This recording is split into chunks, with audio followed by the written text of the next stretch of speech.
আসসালামু আলাইকুম আউযুবিল্লাহি মিনাশ শাইতানির রাজিম বিসমিল্লাহির রহমানির রহিম। সম্মানিত গাইস, আমি আব্দুর রহিম আপনাদের সামনে আজকে একটা খুব জটিল একটা সমস্যার সমাধান দেবার লেগে আপনাদের সামনে আইছি। যে সমস্যাটা বর্তমান বহুত মানুষে দেখা দিচ্ছে, আমারও বহুত কমেন্টও জানায় যে ভাই এই সমস্যার কী করা যায়, বহুত ধরনের ওষুধ বড়ি খাইতেছে, কাম হইতেছে না, তাই কী করা যায় একটু পরামর্শ দিতেন।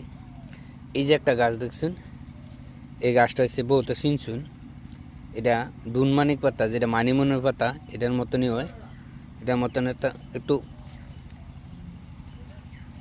অল্প মানে হেডার পাতাটা গোল, আর এটার পাতাটা চিরল দেখুন দিলের মতন পাতাটা। এটার নাম হচ্ছে খুদমানিক। এটা গুগলও সার্চ দিলে এরা পাইবেন যে এটা খুদমানিক কারে কয়। যাদের হজম শক্তি একদম কম, বহু ধরনের চিকিৎসা করতেছেন, কাম হইতেছে না, তাদের লেগে এই সমস্যাটা সমাধান করতে পারেন। এই খুদমানিক এনারা সকাল সকাল নিতে পারেন।